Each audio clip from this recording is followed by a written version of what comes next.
Akhirnya chapter 219 rilis juga men. Seperti biasa banyak sekali kejutan yang terjadi pada chapter kali ini. Setelah di chapter sebelumnya kita dikejutkan dengan deklarasi perang dari Senju untuk memulai pertempuran antara ketiga dewa. Di chapter terbaru ini lagi-lagi kita dikejutkan dengan kenyataan kalau ternyata kejadian tragis yang menimpa Senju dalam penglihatan Takemichi terjadi pada festival Tanbata.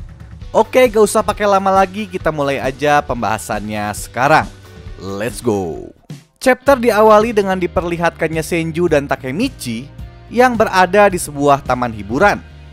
Takemichi yang saat itu kebingungan pun berkata kepada Senju, "Aku mengira ini adalah sebuah diskusi yang sangat penting, tapi ternyata kau malah mengajakku untuk pergi ke sebuah taman hiburan." Mendengar perkataan itu, Senju pun hanya tersenyum dan dia pun mengakui kalau dari dulu sebenarnya dia ingin pergi ke tempat ini, katanya. Setelah itu mereka berjalan mengelilingi tempat tersebut. Dan sambil berjalan, Senju pun mengaku kepada Takemichi kalau dia sudah tidak pernah lagi mengunjungi tempat ini sejak kelas 6 SD, katanya. Melihat Senju masih menggunakan hoodie Brahman, Takemichi yang penasaran pun akhirnya bertanya, "Kenapa kau masih menggunakan seragam Brahman?" katanya. "Padahal kita sudah banyak sekali membeli baju beberapa waktu lalu." Mendengar hal itu, Senju pun mengakui kalau seragam ini jauh lebih nyaman, katanya. Di panel selanjutnya diperlihatkan Senju dan Takemichi menaiki sebuah biang lala. Saat itu Senju merasa takjub setelah melihat pemandangan dari atas sana. Takemichi yang melihat tingkah lakunya itu pun menganggap Senju terlalu berlebihan, seperti anak-anak, katanya. Sayangnya penderitaan Takemichi tidak berhenti sampai di sana, karena setelah menaiki biang lala, Senju mengajak Takemichi untuk bermain wahana kuda putar.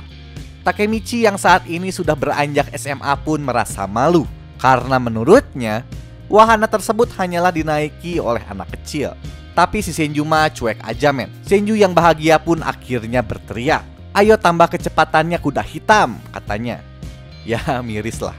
Takemichi yang melihat tingkah laku Senju pun masih seakan tidak percaya kalau dia adalah orang yang memicu perang antara ketiga dewa. Saat itu Takemichi pun merasa kalau Senju merupakan orang yang sulit untuk dipahami.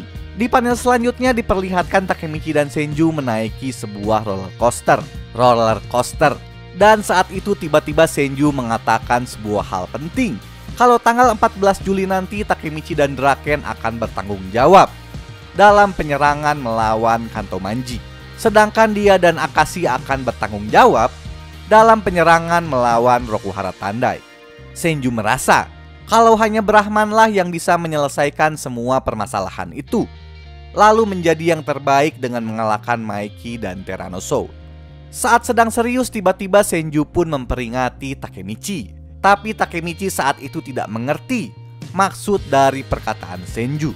Di panel selanjutnya diperlihatkan Takemichi sangat histeris ketika roller coaster yang mereka naiki itu tiba-tiba menukik dengan sangat tajam. Ya, Takemichi dari tadi gak ngeh men kalau ternyata roller coaster yang dia naiki itu sudah sampai puncak, karena fokus mengobrol dengan Senju. Tapi walaupun saat itu roller coaster melaju dengan kecepatan tinggi, Senju masih tetap saja melanjutkan pembicaraannya dengan Takemichi. Dia berkata, suatu saat Brahman akan menjadi besar, tapi Akashi saat ini sudah berubah. Ini bukan lagi tentang membuat Brahman menjadi yang terkuat, tapi lebih tepatnya membuat Brahman menjadi sangat besar. Saat itu Takemichi yang masih belum siap untuk mendengarkan pembicaraan Senju pun berkata, "Bentar-bentar," katanya. "Kurasa kita harus mencari tempat lain untuk membicarakan ini." Tapi seakan tidak terjadi apa-apa, Senju pun masih tetap melanjutkan pembicaraannya. Ya kurang lebih ginilah katanya. Ketika sebuah geng menjadi sangat besar, setelah itu akan banyak orang untuk bergabung. Lalu saat itu akan ada saja orang yang merasa tidak senang. Tapi baru aja Senju berkata seperti itu, tiba-tiba roller coaster pun kembali menukik tajam. Dan lagi-lagi saat itu Takemichi histeris ketakutan. Seolah mengabaikan teriakan Takemichi, Senju pun kembali melanjutkan pembicaraannya. Ya ginilah katanya. Jadi sebelum Brahman menjadi sangat besar, kita akan menyelesaikan permasalahan ketiga dewa terlebih dahulu. Sayangnya saat itu Takemichi masih nggak connect men, dan berkata, sekarang bukan saatnya membicarakan tentang hal itu katanya. Di panel selanjutnya, roller coaster yang mereka naiki pun berhenti. Lalu saat itu Senju pun tanpa sengaja melihat sebuah tanjaku, lalu mengajak Takemichi untuk membuat sebuah permintaan. Buat kalian yang belum tahu, tanzaku ini semacam tradisi lah, yang dimana seseorang dapat menuliskan harapan atau keinginannya pada sebuah kertas, lalu menggantungnya di ranting bambu. Ya, tradisi ini memang terjadi pada festival Tanbata di Jepang. Oke, lanjut men. Pada kertas itu Takemichi pun menulis sebuah keinginan, kalau dia ingin mengalahkan Maiki. Senju yang saat itu melihat permintaan Takemichi pun tiba-tiba mengejeknya. Permintaan yang membosankan, katanya. Lalu tiba-tiba dia pun menulis permintaannya di sebuah kertas, lalu memperlihatkannya kepada Takemichi. Dan ternyata keinginannya saat itu adalah untuk melindungi Takemichi men. Takemichi yang melihat kejadian itu pun menganggap kalau Senju merupakan seseorang yang lempeng-lempeng aja lah. Lalu saat itu Senju pun berkata kepada Takemichi, "Kamu tahu, aku tidak pernah merasakan hal seperti ini sebelumnya. Jadi apakah kita bisa berteman?" "Ya, kenapa tidak?" Takemichi pun menjawab sambil mengulurkan tangannya. Lalu Takemichi berkata, "Jika sesuatu terjadi kepadamu, aku pasti akan melindungimu juga." "Dasar bodoh," kata Senju. "Aku tidak butuh kau berjanji seperti itu." Ya, Senju menganggap kalau dirinya sudah cukup kuat lah untuk menjaga dirinya sendiri. Setelah itu Takemichi pun tertawa mendengar perkataan Senju tersebut. "Kau benar," katanya. Tapi tiba-tiba Senju bersalaman dengan Takemichi sambil mengatakan, "Tidak apa, aku menghargainya." Setelah kejadian itu tiba-tiba kekuatan Takemichi pun aktif. Dan dalam penglihatannya itu, lagi-lagi Takemichi melihat Senju dalam keadaan terluka sambil mengatakan, "Takemichi, aku memenuhi janjiku." Setelah kekuatannya itu hilang, Takemichi merasa kalau penglihatannya kali ini lebih jelas dari sebelumnya. Dan Takemichi pun akhirnya menyadari kalau tempat yang dia lihat itu ternyata sama percis dengan tempat yang sedang dia datangi saat ini. Melihat tingkah laku aneh Takemichi, Senju pun akhirnya bertanya, "Ada apa Takemichi?" Lalu tanpa disangka tiba-tiba hujan pun turun. Lalu scene pun berpindah ke tempat lain. Saat itu Draken yang sedang berada di bengkelnya pun cukup terkejut setelah dia menyadari kalau hujan tiba-tiba turun. "Hah, hujan?" katanya. "Ini kan bulan Juli." Lalu dari kejauhan terlihat Inupi datang sambil berteriak, "Draken," katanya, "aku mempunyai berita buruk. Orang-orang dari Rokuhara Tandai sedang menuju Takemichi, seperti yang kita bicarakan."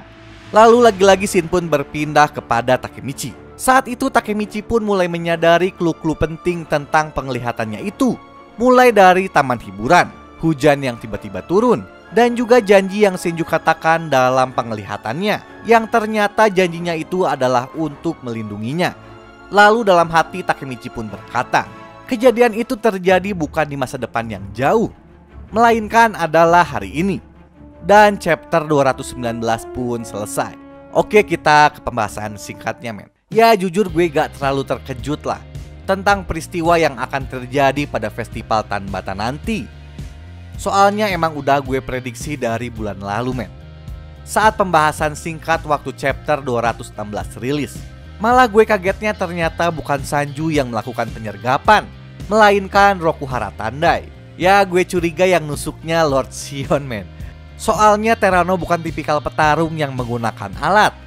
Dan seperti yang kita tahu, Lord Shion merupakan salah satu orang yang sering menggunakan alat ketika bertarung. Ya tapi ini cuma prediksi random lah.